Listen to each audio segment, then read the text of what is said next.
Steven, thank you very much for being with us today. It's a great honor to have you on. And when you and I talked for the first time, I told you that my first job in racing in the 94, I believe, was with Castrol. And at that time, Castrol was sponsoring the Trust, driven by Andy Green, an ex British pilot, and that's when they broke the sound barrier. So I've been following land speed for many years, and I'm absolutely delighted to have you participated in Race Industry Week 2021. So while we have you on, let's carry on. Mr. Gilly, let you take over. Thank you, Francis. Really appreciate it. Joining us now, Dennis Sullivan, the Utah Salt Flats Racing Association president. Dennis, welcome to Race Industry Week. So happy to have you here. Thanks for having me.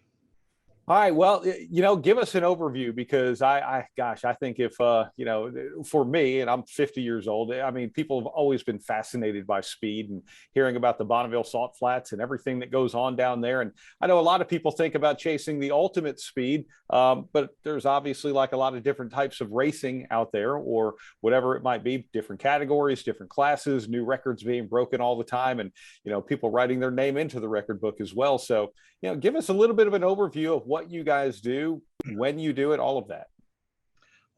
There's several land speed events that are held. One is held by the Southern California Timing Association in August. We come back and we run in September, and then they come back and run in October. We use the same rule books, and all the records go into the same book. All of our vehicles are wheel driven. We don't have any of the jet cars that set the ultimate record. So everything we run has to be wheel powered. Given that, we do have one vehicle has already exceeded 500 miles an hour with wheel power. Wow. that is, I mean, that really is incredible to think that with wheel power that can happen. And, obviously someone has to have the guts to be able to go out there and make that attempt, because when you do that, it's not just one and done, right? I mean, you actually have to repeat it the other way. Is that right? Yes. Well, it used to be we ran both ways, but the Salt Flats has deteriorated to the point that we can only run one way now, which prevents us from running any FIA type records. Most of your FIA high speed records were set at Bonneville. Now they've had to go other places. I know the Bloodhound is looking at a desert in Africa, and some of the other people are going other places. So it's created a deal. So, but what you do is you run down one direction, and you have 5 time miles. And at the end of those miles, if you exceed the existing record, you go back to impound. You have 1 hour to get back to impound. You're allowed to do general maintenance, if you need to, on a fuel motor, if you need to change oil, if something happened to a tire. You can't change motors. You can't do any major. And then the next morning, early in the morning, we bring you back, and you have to make a second pass. And if the average of those 2 passes exceeds the record, and then you go back to impound, and they check your car to make sure it meets all the rules and the engine size and stuff. And if that happens, then you are now the record holder. And land speed racing is truly one of the last bastions of amateur sports. If you set a record, and I don't care how much you spend on your car, some of them are $1 million cars, some of them are built in a 1-car garage. All you get out of it is you get your name in a book, and you get bragging rights. Wow, that's it. But you know what? The passion for it. I mean, and people have a true passion to want to go out there and do that and continue to chase speed. As time goes on and records do get broken, and I'm sure some records, it might take a while before someone either challenges it or even comes close to it if they are going to put up a challenge. But, do you look at this, Dennis, and I have to think at some point there might be a physical limit for something, unless people just keep finding new ways. When someone's breaking records, how many of these are broken by a big number? How many of these are like, can they just squeak by? And a lot of that also depends on the track conditions. When you go land speed racing, Mother Nature's in charge. She's the one that tells you how good of a track you have or how bad of a track you have. And there are years that you will see records broke by 10, 15, 20 miles an hour. There are other years you may see a record broke by a tenth of a mile an hour or a mile an hour. So it just, a lot of it depends on that. I can remember, because I've been doing this for a long, this and drag racing and sprint car racing. I can remember when they said that a car could not go a quarter mile faster than 180 miles an hour.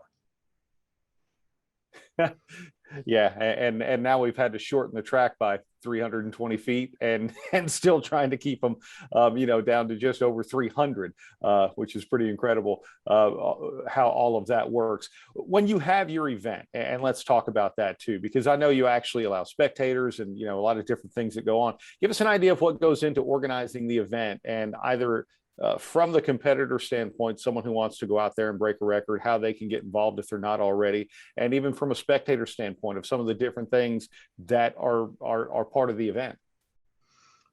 As a participant, we tell everybody you buy a rule book, and you buy 3. You have one next to your bed, one on the back of your toilet, and one in the garage, because it is pretty thick and there's a lot of different things for the different classes. You pick a class and then you build towards that class. And again, we have professionally built cars, and we have cars built in single car garages, maybe even in carports. And all of them have the potential to set records. So we to try to encourage, and I've listened to the other promoters and stuff, and they talked about some of the problems of getting younger people interested. And land speed racing is the same way. We do have the grandfathers that raced in 1949, and now their sons race. Now they have grandsons racing. But as far as bringing the younger people out that don't have that lineage to land speed racing, it's getting harder and harder. So we encourage, and we go around and we promote the high schools to bring, on one day of our event, they bring out their automotive students or their SEM students. There's been times we've had as many as 12 school buses come out that are full of young kids that are interested in this. And our event, you can go through the pits, you can go down to the starting line. And sometimes it's like herding cats when you get that many teenagers around, but to try to get them interested in it. And the last 2 years, we've actually started a deal where we go to a different school each year, and we ask them to provide us with 12 students that are really interested in this. And at our drivers meeting on the very first day, I asked the race teams if anybody would be interested in taking one of these kids and mentoring them. And every one of them gets picked, and they get to go, they get to turn wrenches, they get to ride in a push car, they get to chase the vehicle down, and most of them want to know how they can get back to do it again. And that's one of the things we're trying to get youth really involved in this type of environment. It sounds like just the ultimate for some sort of STEM program with any school, just to be able to get more involved in that. I mean, that's, incredible and that's a fun thing in learning, especially for kids involved in something like that. It is. And they enjoy it. And like I say, they can go right to the starting line. You go to NASCAR and you go to NHRA, you can't go right to the starting line and stand almost next to a car as it leaves. You don't get a chance to go through the pits. And the people in land speed racing, because they're not racing for money, they're the nicest people, and they'll offer you water, they'll ask you if you have any questions. And for these young kids, that's fantastic for them to actually be acknowledged for their presence there. What makes the Salt Flats the place to do something like this? Well, one thing is the distance. The other thing is the flatness of it. And the third is there is a giant lake underneath the Bonneville Salt Flats. There's a salt lake underneath it, and there's a constant moisture coming up off the salt, not wet, but like kind of like a swamp cooler coolness, and it helps cool the tires. And it is literally so flat that you can see the curvature of the earth on the Bonneville Salt Flats. Wow, that's pretty neat. You mentioned earlier about being able to go one way because things are deteriorating. What is that and why? The reason in the 30s and the 40s, when the English came here, Cobb and Easton and stuff, the tire manufacturers didn't know what was going to happen to the tires. So they came and they took core samples and temperatures and stuff. We know from their documents that the halite thickness, that's the salt on top, averaged 18 inches. Since 1917, when they started mining the salt flats, now if we can find 2 inches anywhere on the salt flats, we get excited. We went from 13 and 14 mile racetrack to now we have a 5 mile racetrack with 2 miles of questionable shutdown area. Wow, that's a huge difference right there. Where do you see this going? Well, the Save the Salt organization has been trying to get the salt put back on. When they mine it, they don't mine it for the salt. They're mining it for the potash that's in the salt. The potash makes up less than 3% of the minerals that are taken off the salt flats. And the way it's mined is in the wintertime, the Bonneville Salt Flats is completely covered with water, just a natural phenomenon. There is what they call a federal ditch that runs down the east side. It's 17 miles long, 40 feet wide, 20 feet deep. So in the winter, between gravity and wind and stuff, that ditch gets filled up with water. Of course, the salt and everything comes up into a solution. It's pumped under the freeway. The mining company puts it in these giant holding ponds. And then in the spring and the summer, when the water starts to evaporate, they monitor it. And the first thing that falls out is the salt because it's the heaviest. Then they'll move it to another pond until they get the point that they have the potash that they can remove. The rest of it just sits in these ponds. And we know from documents that there is in excess of 250 million tons of salt on the south side of the freeway that used to be on the north side of the freeway. So we're trying to get it moved back using the same process. We flood their drying beds to the salt, bring it back in solution and pump it on. But it takes money. It's not going to be done free. The mining company is a for-profit company. They didn't do anything wrong. So it's a matter of trying to get the funding. We have got state funding. We've got federal funding. It's trying to get it down through the bureaucratic process to where we can actually start pumping salt back on. The previous mining company that owned it in 97, 98, 99, and 2000, they wanted to clean out some of these ponds. So they averaged 1.5 million tons of salt put back on the salt flats every year for 5 years. We actually have NASA photos that show the salt flats grew every year, which means if it's getting bigger, it's getting thicker. So when they quit doing that, it just started shrinking again. And so we're in the process of trying to get that done, but it's taken us years and years. The first letter of concern was sent in 1960 to the Department of the Interior. And we've been fighting ever since then to try to get it back. Wow. But it is something that physically can be reclaimed. It just takes all the money. It takes time and it takes money. Yeah. Yeah. Wow. Well, at least there's hope in something like that. You know, looking at the records that were set just this past September, a couple of months ago, you see records that were set at over 300 miles per hour. You see records that were set at 92 miles per hour. So, you know, Dennis, kind of give us an idea of some of the different classes and what we see, because again, a speed record is speed in your class, not necessarily a big overall speed to try and, you know, hit the 500 and some odd miles per hour, like you were saying. The slowest record set at the World of Speed is 45 miles an hour. The fastest record is 487 miles an hour. So we have 50cc motorcycles. We have the Turbinator, which is a turbine-powered streamliner, is still wheel-driven, but he run 487 is his record. He's also the car that did go one-way 503. So we have vintage classes where they're not allowed any type of electronic stuff. Flathead motors, old flathead 4 cylinders. We have our vintage classes are old roadsters. I personally hold a record with a 1927 Model T with a 2-liter motor. And we have we have a Roadster, a 34 Roadster that's gone 311 miles an hour in a 1934 Roadster. So we have production classes, we have truck classes, we have diesel classes, we have electric classes. I know the score guy talked about electric. We've had electric classes for probably 20 years, but they were all streamliner type classes. And we just had a person go 350 miles an hour with an electric car, and they claim that they still have about 40% more pedal to go. We've had electric motorcycle classes.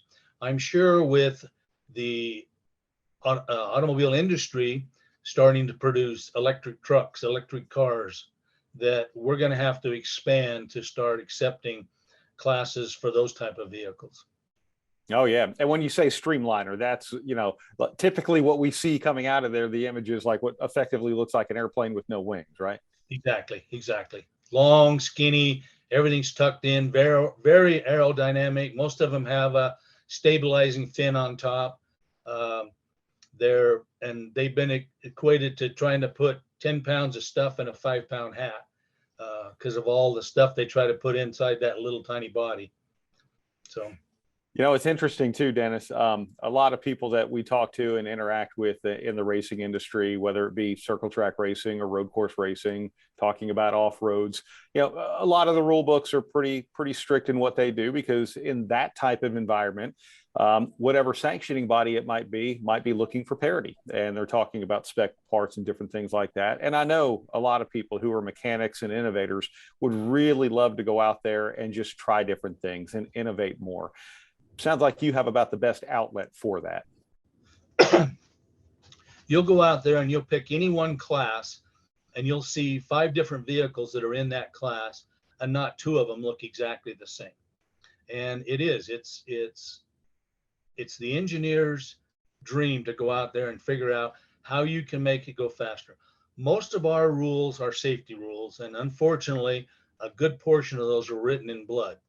And there is some parity. It's like our 4-cylinder flathead old engines. It got the point that people were actually gutting the inside of a block and building a brand new motor inside of an old Ford flathead 4-cylinder. So sometimes you have to make rules to do get the parity. And I had the guy that certifies the records tell me that because of racers and their ability to think outside of the box, the rule book went from 15 pages to about 250 pages.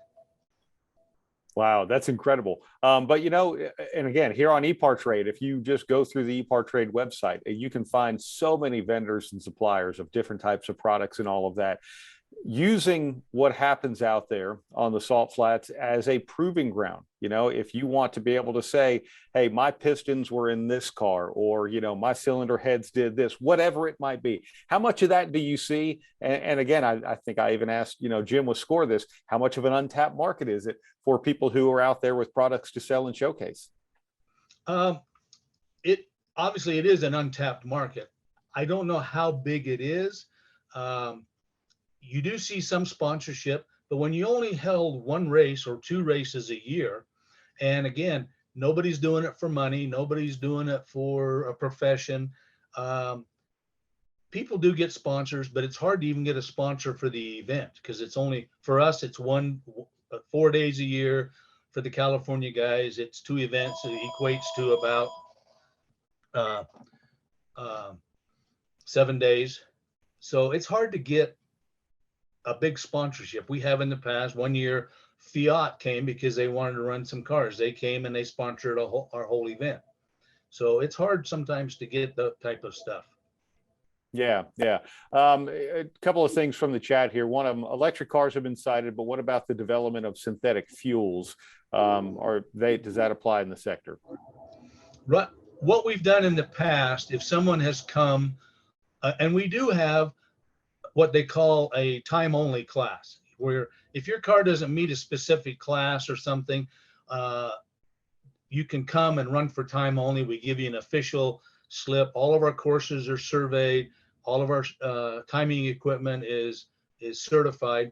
And we've had all different kinds. We actually had one of the universities brought a Ranger pickup that ran on wood. They burned wood and they ran it. We've had diesel that was made out of organic material. One of the universities come. We get a lot of stuff from universities where they want to do something different, and they will come for time only to get a speed to see what their cars do. So, and if a fuel, we have gas classes and fuel classes. All the gas classes have to be a specified gasoline, and it's not just one spec. We have like 5 different specs of gasoline, different octanes, and some are leaded and some are unleaded. And if you don't fit in there, then you go into a fuel class, which allows alcohol, nitromethane, nitrous, pretty much anything you want. So there is, and then if you bring a vehicle out that doesn't have a specific class, but it meets everything else, we have a gentleman that ran a 32 Ford Roadster with a diesel engine in a gas class because it met all the specifications, but there wasn't a class for the diesel. So he was allowed to compete against the gasoline engines. So we try to accommodate people that come out. That's really neat. Lynn St. James in the chat. Welcome, by the way. When I ran there in 2017, I was so amazed to see a group of school buses arrive. It's so smart because there are so many innovative and unique technologies going on. It's a great learning experience for students to learn and see all types of technology. And, you know, quite honestly, Dennis, to me, that might be one of the more fascinating things about the whole program is not necessarily even just watching a car make a high-speed run, but watching what goes into that, what you would actually see in the pit area. And that's what's so unique is because you can go in the pit area, or you can go to where we do our inspections, our safety inspection. You can actually even go into the impound and watch them check a car for legality, and you can stand there and they pull all the body panels off and they go through it and they look at it. Same thing in the pits. You can see them tearing motors apart. We have some racers that will come with 3 or 4 different motors to run in 3 or 4 different classes. Or the motorcycle guys, we tease them because we tell them all you got to do is take a set of pegs off and you're in a different class. So they'll run, some motorcycle guys will run 6, 7 different classes in the 4 days that they're there. So we like it. We think it's a good thing to bring the youth in. Mm-hmm. Yeah, and yeah, even for old guys like us too, because it is fascinating. I have to wonder, standing there watching them, you know, tear apart a car, just how many people are there with the, oh, that's how they did that, or wow, what a great idea they had there. I mean, how much innovation that you see when you know what you're looking at. It is. It's a unique place, and it's unique in a lot of different things. And I tell people, because nobody's there for money, I have literally seen people take parts off their car and loan it to somebody else so they can break the guy that loaned the parts, his record, because now I have a challenge to go get it back. And that's what's so unique about Bonneville. That is pretty unique. Some people might be surprised by this answer, but Don Taylor wanted to know, is there a formal class for barstool racers? There used to be. We used to have barstools came, and we actually, the fastest speed a barstool has gone is 62 miles an hour. Sitting, yeah, and they had some rules. You couldn't have a lay down barstool. You had to sit on it and deal. And they actually broke it into 2 classes. They broke it into what they call a stock class and a streamline class. The streamline had a fairing that came around the rider and the deal, and they actually went 62. And because we're smaller than the California club, we get 150 to 200 cars. California has had as many as 600 competitors. So we can accept a lot of things that are unique and different. We've had unicycles. We've had people wanting to run the fastest motorhome. So if we tell them, okay, here's the safety rules, and if you can do that, just all different kinds of things. I mean, we do set the limit on some stuff. We've had some people ask, well, can I put a stainless steel toilet on my motorcycle and become the world's fastest toilet? And we go, no. But we had 2 years ago, we had and she's not the only one to do it, but we had a young lady, Denise Mueller, that brought a bicycle out, and it's called an assisted. She's behind a fairing, so she doesn't have to fight the wind, but she does have to pedal for 1 mile by herself. They tow her up to a certain speed, and then she has to pedal for 1 mile. And it's a Guinness record because there isn't a class for it. But she actually pedaled a bicycle 184 miles an hour. Are you what? Wow. You can go on YouTube, you can go to Guinness, you can actually watch the photos and stuff. It's amazing. I'd love to see the gearing on that. That's incredible. Yeah, it goes the crank pedal to another jack shaft and then back to the and so it was interesting. She had to wear leathers just like a motorcycle guy. She had to wear a motorcycle helmet. She couldn't wear, so she had some safety constrictions, and she did it. It was amazing. That really is. Another question here, which to me, again, is just fascinating. The age of the oldest driver you recall competing and also the youngest. Our limit is you have to have a driver's license. You can't be under 16 and compete. I know that there are people out there that are in their mid 80s, if not older, that are competing and setting records. Wow. Well, Dennis, to me, the most incredible thing is not just what people can do, because for someone who goes one speed, someone who's going to want to go faster, but it is the innovation. It is the engineering that goes into all of it. It is just the unique things that you might see. And again, for someone who, is in one form of racing that really wants to expand what they do because they wouldn't be as limited to a rule book, I can't think of a better place to be able to go there and showcase ideas. It's a fantastic place, and it's a bucket list place. I spend a lot of time out there, either looking for a racetrack or during the races or other thing, going out and repairing equipment. And I see lots and lots of tourists that come there, and a lot of foreign tourists come there. And as I get talking with them, it's interesting because it seems like the foreign tourists that come to the West, their itinerary is Yellowstone, Bonneville, Grand Canyon, and Las Vegas. Yeah. That's perfect. Well, that's good. Well, Dennis, thank you so much. This has really just been a fascinating conversation, and I need to add it to my list for sure. It's a place that I tell people, if you want to know what it feels like to go to another planet, you come to the Bonneville Salt Flats, because you think you're on another planet. Wow. There is no other place like this. There is 2 other places. One's at 12,000 feet, and the other one is 120 miles on a dirt road to get to it. We're 7 miles from a major place that has hotels and food and stuff. So there's no place like this. Wow. Well, thank you again, Dennis. We really appreciate you.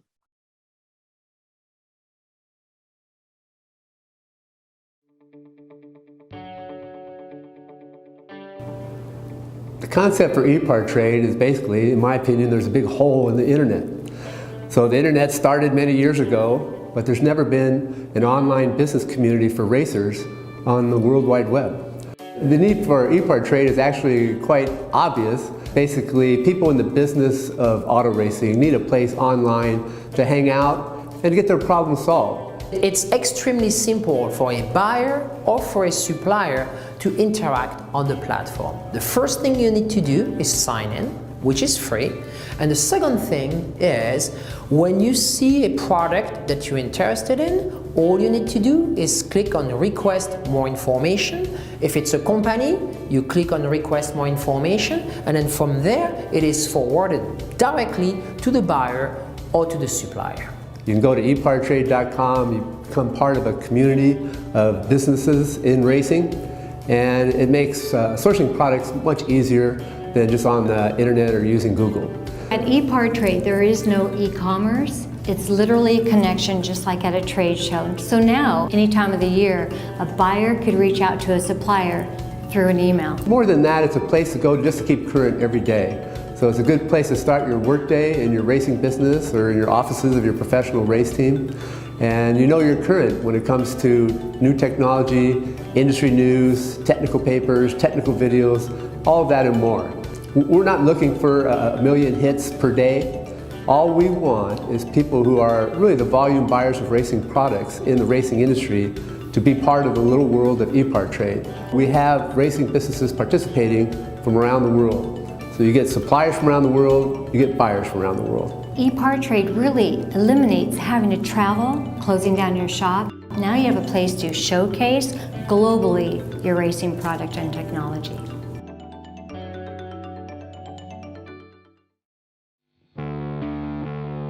There are two types of people, racers and everyone else. Racer Magazine is for those who believe that racing is a way of life. Racer embodies the excellence that defines a sport driven by passion, courage, and ingenuity. Get 1 year of both Racer's print and digital edition for only $39 with instant access to our entire digital issue archive. Subscribe now at info.racer.com.